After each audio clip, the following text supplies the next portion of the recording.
Let's give a warm Greenwood welcome to Colonel and Dr. Hero and Patriot Carl Savory.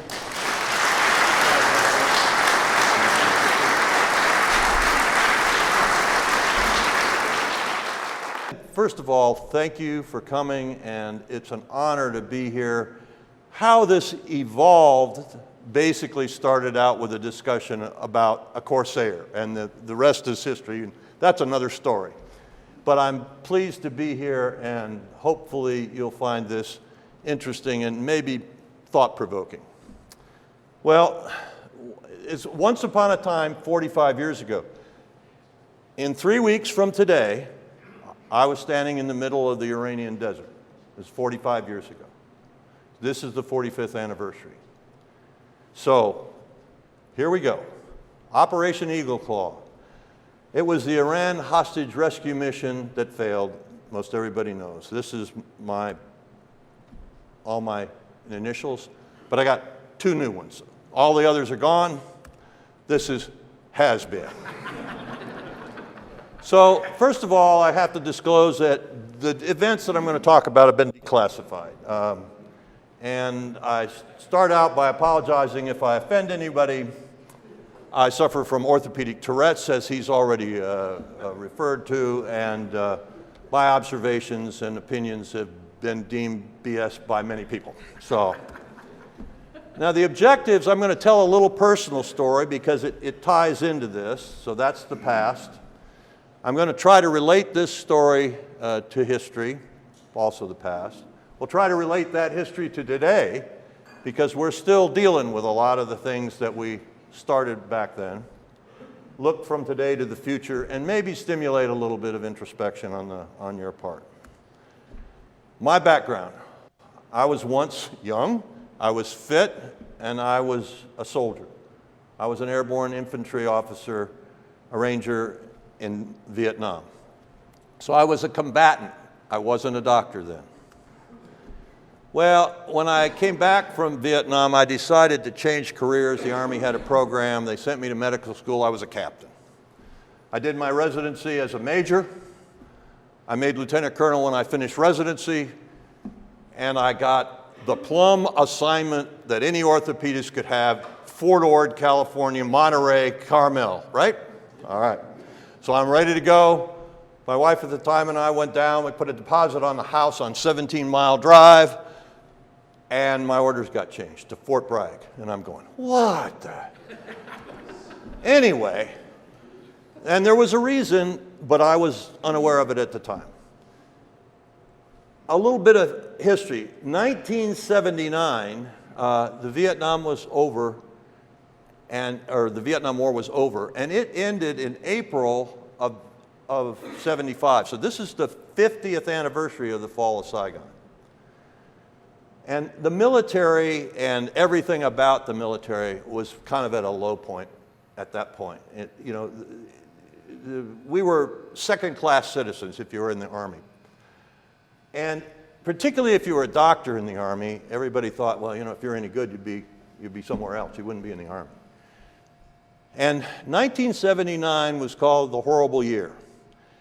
And people talk about the war on terror beginning with 9/11, but it really started in 1979. And modern jihad went global.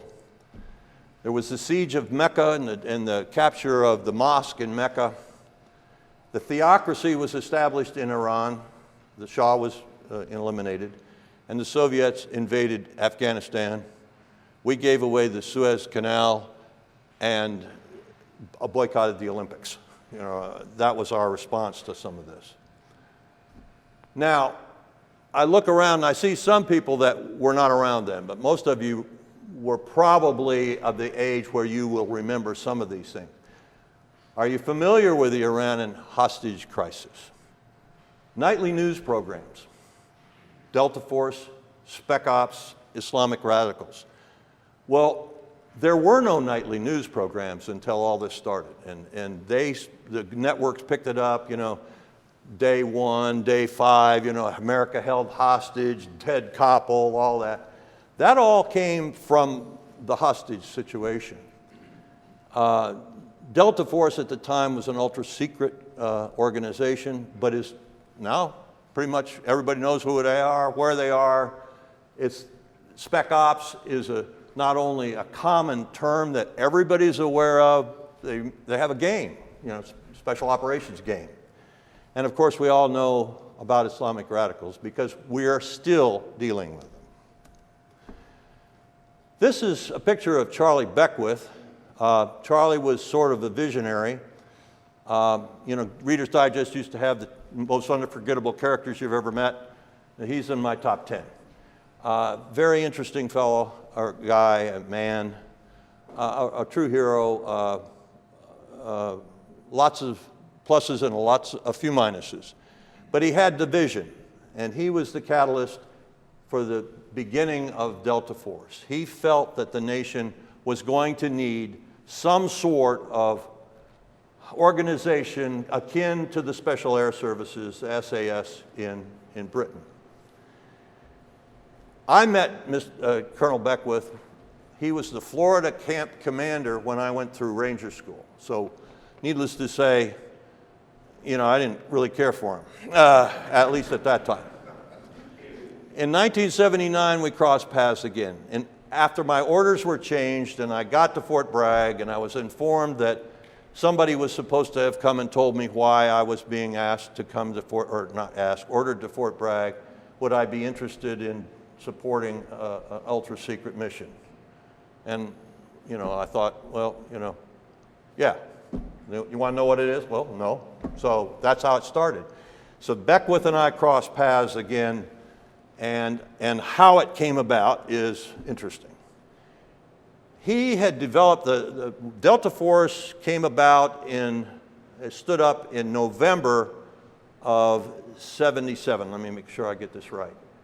I got there in April of 79. So they had been trying to gear up. It was a very small unit, very elite, mostly made up of special forces operatives and from Vietnam. And they had, it was built on the kind of the SAS concept. So the British chief of staff was over, and they were doing some dog and pony throws, showing them how good we were. And at the end, apparently the general said, "Charlie, you got a really good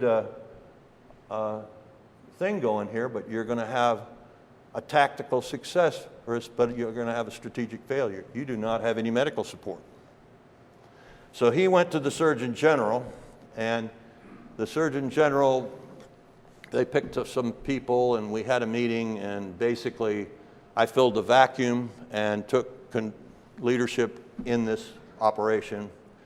And this was my directive, and it was almost verbatim in talking with Beckwith. This was in April of 1979, so 46 years ago. He wanted me to build something that supported Delta's mission completely, and mission and the training. It was kind of a blank check, blank slate. It was up to me to come up with something. He wanted us to stay out of the way. That was a key thing, and I'll talk about relationships later because that proved to be important. And he said, "Don't screw it up and get it done." And that was pretty much the directive that I had. And I'm coming right out of a residency. I can barely find my way to the operating room, and all of a sudden, I'm trying to come up with a concept. So Delta's mission in 1979 was counterterrorism, anti-terrorism, hostage rescue, personal protection, and there was a wartime mission for intelligence if we ever went to war. What's the difference between counterterrorism? You're reacting. Anti-terrorism is when you're taking the offensive. And when we discussed all these things in 1979, he said, "We have the capability, but we don't have the will to be an anti-terrorist unit." America didn't do that. So what did I have in place when I first got there? I had two Special Forces medics, Jack Joplin, who was on the Sante raid, and Kent Brown. They were Special Forces medics assigned to the squadrons. There were two squadrons, A Squadron and B Squadron.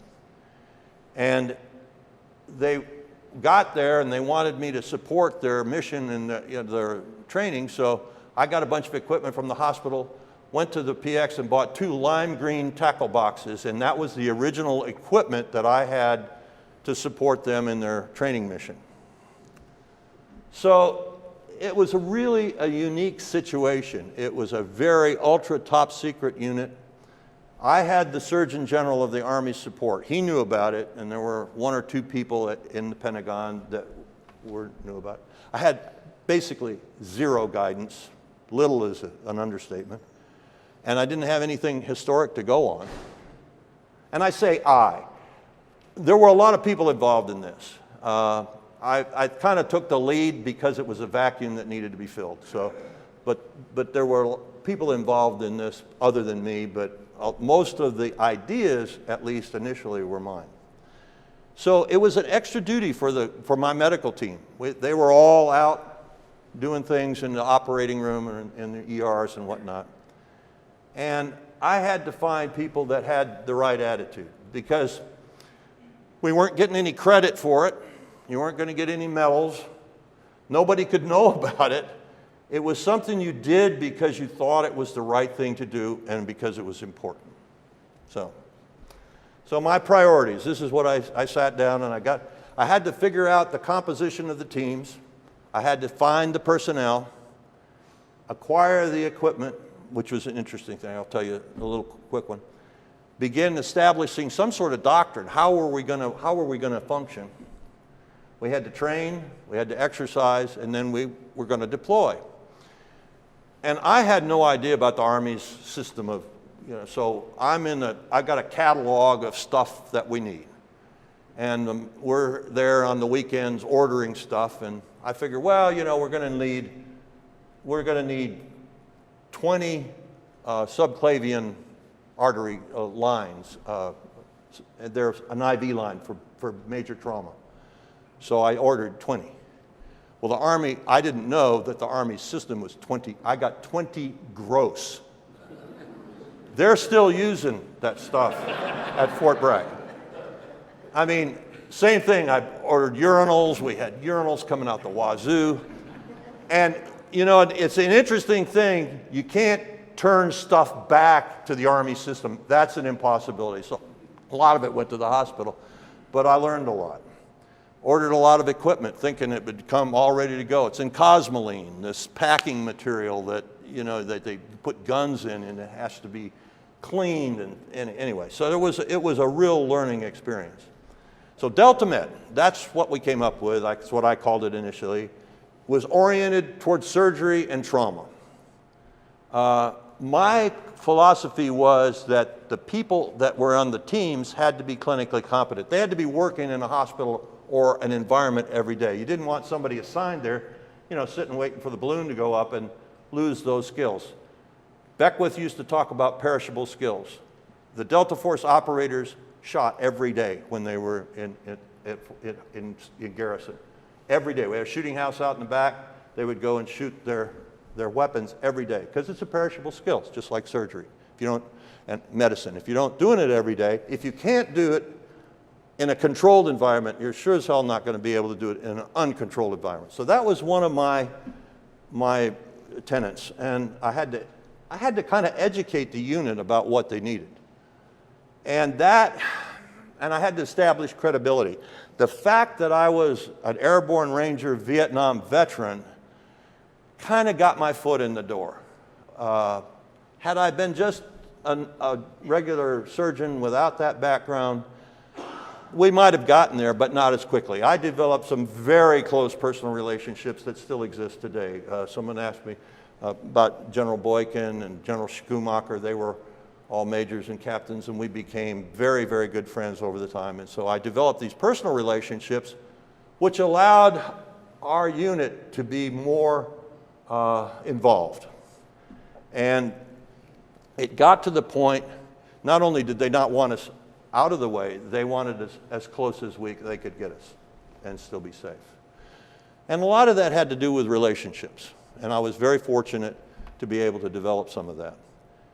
And then we exercised in a lot of unique situations. We did surgery on pigs in a C-130, and I'm probably the only person ever to have an IV started on me by an anesthesiologist at low level in a helicopter using night vision devices. And we found out a lot about that stuff.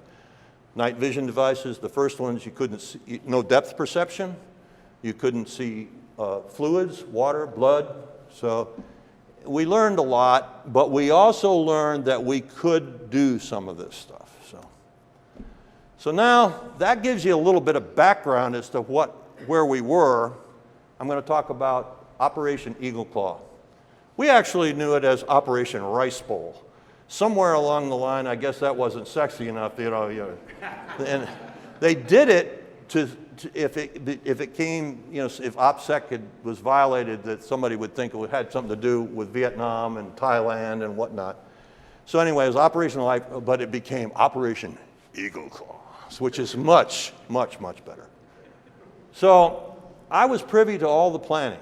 I was the only person in the medical portion, and I was involved in the planning from the start. I was read into all the intelligence at the top secret special intelligence level, and I basically was responsible for all the medical plans and contingencies. And so I've had 45 years now to reflect on this, and so you'll see some of this. Here's the timeline. 1 through 3 November, we actually did a real-time exercise for the National Security Council or somebody from there to validate us as the counterterrorist unit for the United States. And we had a hostage situation. The FBI were the terrorists, and we had people on an airplane, and we rescued them, and it was in Savannah. We finished that, woke up on the morning of the 4th to go back to Fort Bragg, and that's when the embassy was taken by the Islamic students and radicals. So they took 53 people. Then we started that day to plan a hostage, a rescue mission. So this is a picture, and Americans were held hostage 4 November 1980. This is a letter that Carter sent to the Ayatollah, basically saying, please, we're nice people, give us our people back. If you read the letter, you go, okay. And, it became from Americans being held hostage to what I consider America being held hostage. The administration put the lives of those 53 people, this is Carl Savory's opinion, ahead of our national security. And I get it, but if you look at what the playoff is, I'm not sure that was correct, but that's the way it was. So we're going to talk about the mission, the men, the operation, and the aftermath. The guts to try. That became kind of the watchword when we came back. When we came back to Masira, an island, British protectorate on the island of the Oman. It was an island off the Oman. The Brits put some beer and had written on, you had the guts to try. And that kind of became a watchword. This is the area, and I'm going to talk about the mission. And the mission was pretty simple. Rescue American hostages. And most of us on the mission had been in Vietnam. Most of us recognized the low point of the military. This was a black and white. For us, it was pretty much a black and white. You got good and you got evil. We were on the good side, and most of us felt that if we were successful, we could maybe turn the things around about how America felt about the military and being in the military. So, the plan. It was extremely complicated from the onset. We had several iterations going in, and it was complicated. And we had a lot of imposed limitations. The limitations increased the complexity, and I'll tell you what some of them were in a minute. The U.S. Embassy in Tehran was approximately 25 acres. with a lot of buildings. That's a big, big area. We didn't know where the hostages were. So, the planning directive, the Carter administration wanted a surgical strike. They didn't want to cause World War III. And when I show you the distances, there's some validity in that. But he wanted a surgical strike. There wasn't going to be any backup for us if we went in and it failed. It was Custer's last stand or whatever it was in the middle of Tehran. At the time, when they initially planned it, the guidance was, this is my understanding, and I don't know when it changed, but we weren't going to have any air cover to come out. And the Americans had trained the Iranian Air Force, and they had a very good daylight capability, but didn't have a very good nighttime capability. So the option was to come, that's why it was 2 days, because we couldn't go in and come out, go in dark, do this assault, rescue the hostages and come out, because it would be daylight, and they were afraid that the Iranians would take us out of the sky without air cover. And we didn't have a lot of air refuelable aircraft, amazingly enough. There were very few. No helicopters, other than 2 Pavlos, which are special operations that were in Thailand. They were the only 2, I think, at the time that were air refuelable. Huge distances involved about how far to go. Didn't trust any of the allies in the area, including Israel. It wasn't, I was at the back of one of the briefings and I'm going, how come we're not going out of Israel? And everybody, oh, you geopolitical idiot. But they were having a lot of trouble, and it may not have been in their best interest at that time to keep a secret. So then we had multi-service issues. Everybody wanted to get in on the act. So we had Army, Air Force, Marines, you name it. And then the other thing was operational security.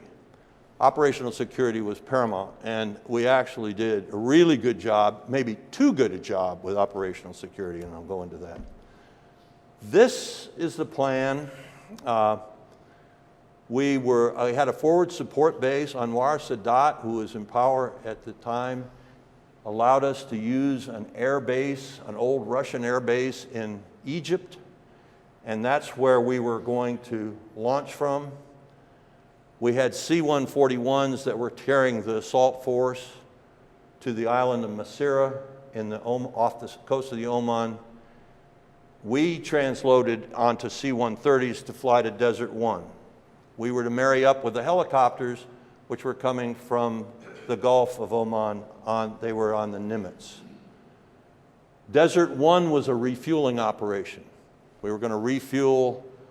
The helicopters had to fly in empty because they didn't have the fuel capacity to take us in loaded. So we were going to transload onto the helicopters, refuel the helicopters, and then go hide. We had people on the ground that had vehicles, and then the next night we were going to assault the compound. So here, look at these distances. Wadi Kenya, which was our forward support base, to Masira is 1,700 miles. We flew that in a C-141. That was the beginning. Masira to Tehran is 1,200 miles. Masira to Desert One is 900 miles. Tehran to Moscow is 1,500 miles. But the Soviet border was only 350 miles from Tehran. So you can kind of see why the administration was concerned about, a major strike there. It's pretty darn close to the Soviet Union. So these are the men. A joint task force was put together. It was the 1st Special Forces Operation Detachment Delta, the 1st Special Operations Wing, which is the Air Force, Army Rangers, Marine aviators, naval aviators, Marine refuelers, Army Stinger operators, the CIA, and then, ta-da, Delta Med. All right, there we are. So these are the aircraft. We had the RH-53 Sea Stallion. We later found out we were going to have air cover when we were in the embassy itself, the AC-130s. The C-141s were going to carry us out of Iran to hopefully safety with the hostages. But the assault aircraft that took us into Desert One were all special operations EC and MC-130, specially outfitted aircraft with electronic stuff that, you know, you looked at it and you couldn't see it on radar, and a bunch of other things. But anyway, so I've already said this is Wadi Kenyan, Masira to infiltrate, Desert One, Desert Two was the hide site, rescue, exfiltrate to a place called Manzaria Air Base, which was a sort of an abandoned air base a ways away from Tehran that the Rangers were going to seize while we were assaulting. And then the decision to where we were going to return to was my decision, and it depended on the casualties. No casualties, right straight into Europe. Casualties that we couldn't manage, possibly in Incirlik, Turkey. We didn't want to recover in an Islamic state, so that had been pretty serious. Otherwise, we set up a small OR at our forward support base, and if they weren't too bad, we could go there and then transload and send the casualties back to Germany, and then the rest of us could go home. The base at the old Russian air base we were in a Russian hangars. That's where we were hidden. And over a period of time, from November to April, they built up air traffic in this area, made it look like as a base, and so that air traffic in and out, the Air Force, wouldn't alert the Soviets and whatnot. Interestingly enough, at that time, the Soviets' satellites, they had them, but they only downloaded once a day. Ours were continuous feeds. So we knew the schedule, and when we were practicing, we'd all go run and hide somewhere, and it was kind of you're going, is this really happening? It seems like kind of silly, but that's what we did. So we were in this air base, and when we got there were regular airmen and people around, cooks and logistic people, and they, at the time, had no idea what we were doing. The morning that we left on the mission, which was, as I said, 3 weeks from today, the 24th, we all gathered in the hangar. Our uniforms had black field jackets, just the old regular Army issues. We had an American flag on one shoulder, covered up with masking tape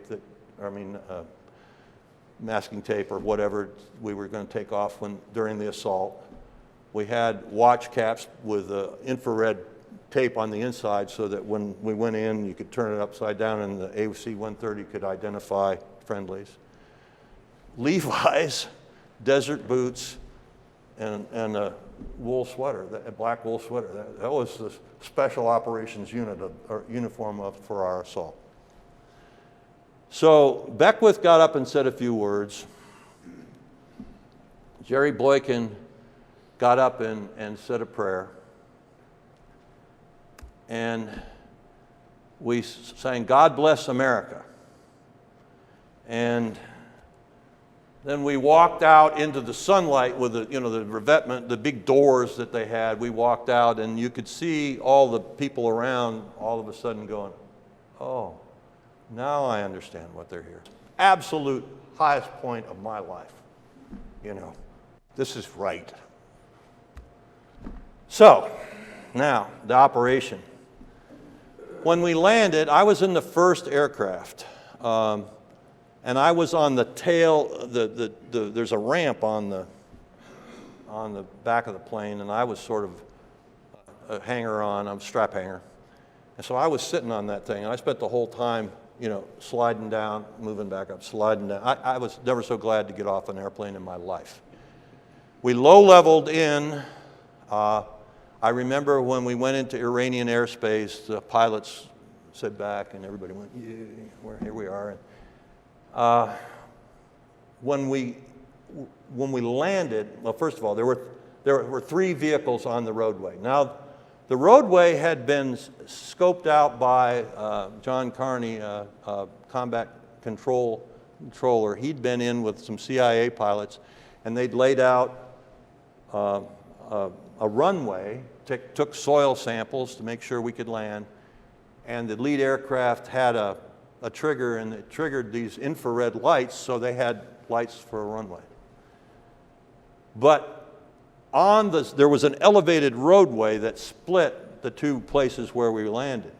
And on this roadway was 3 vehicles. You know, it's a very isolated place. They'd been there a couple days and hadn't seen any vehicles. Of course, we land right on top of them.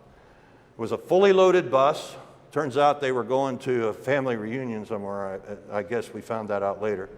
There was a tanker truck, a pickup behind the tanker truck.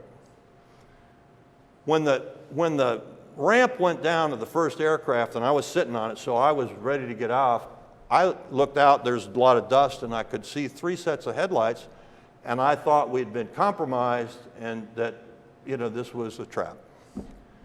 It was not, and we stopped the bus, got the people off the bus, searched the bus, and I held, since I didn't have a specific job at that point, they said, Doc, you know, make sure these guys stay on the bus. So I held 53 people at gunpoint, or however many of them, you know, kept them on the bus. So just your standard thing doctors do.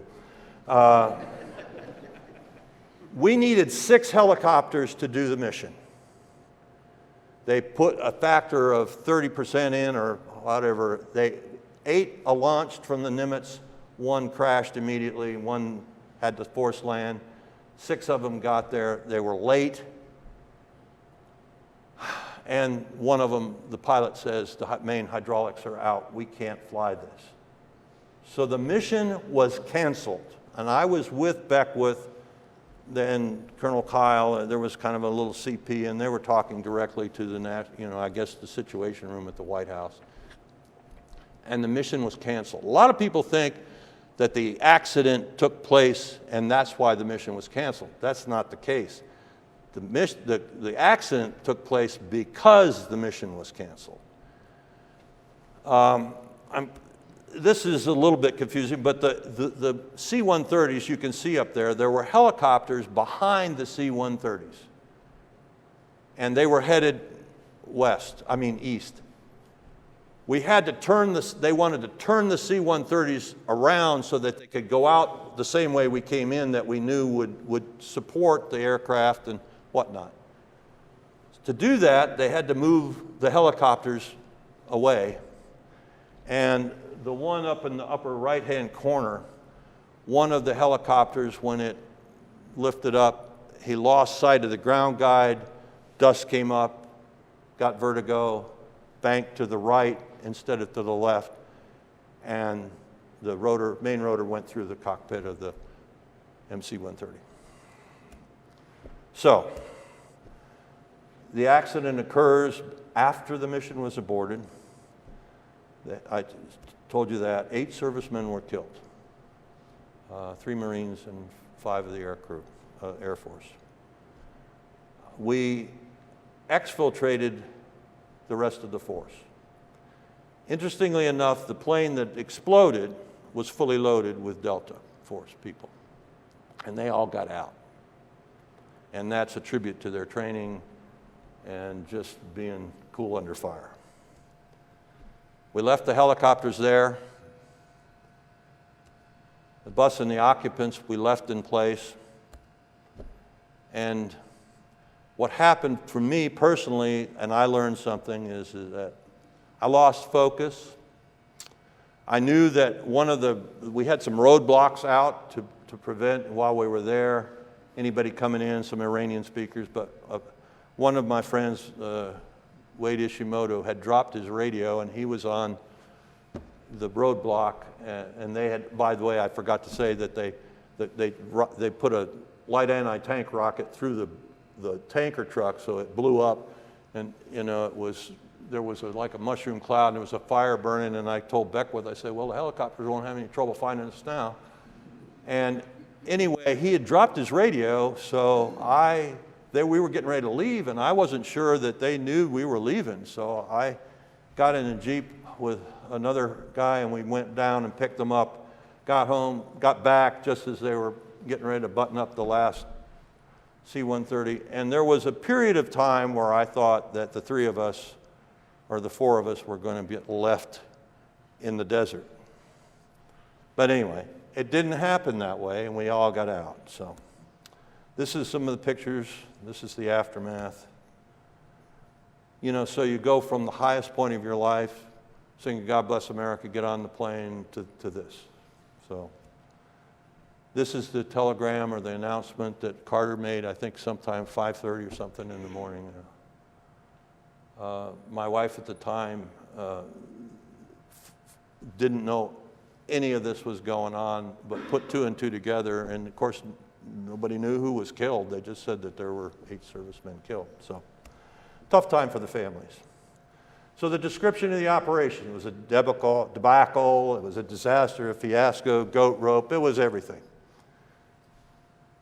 The Holloway Commission, it became a report. You know, of course, we have a blue ribbon commission that looks at everything. It said that the operation was consistent and feasible.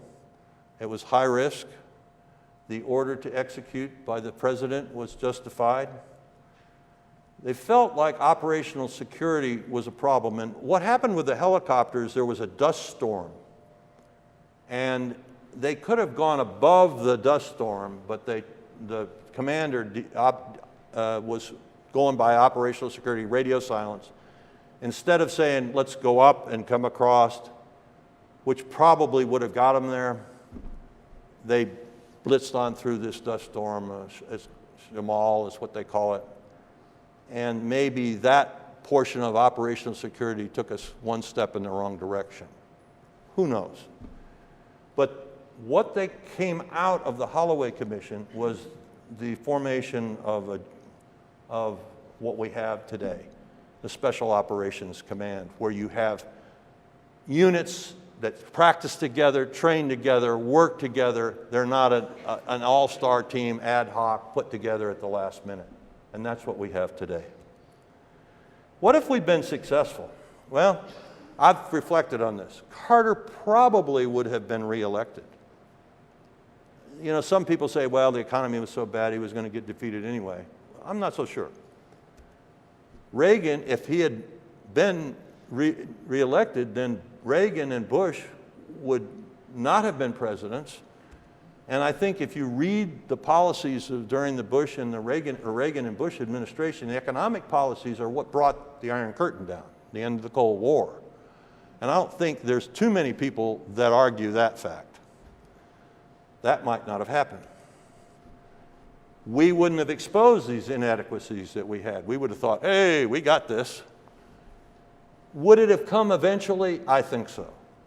But it would probably not have been as timely as it has been over the years.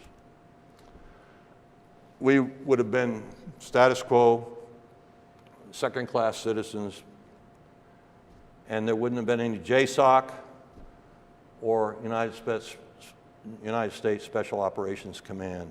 These are the logos of that. This is a monument to the 8 that died that's up in Arlington. You know, and George Orwell said, people sleep peaceably in their beds at night because rough men stand ready to do violence on their behalf. Walk into sunlight, God bless America. Thank you.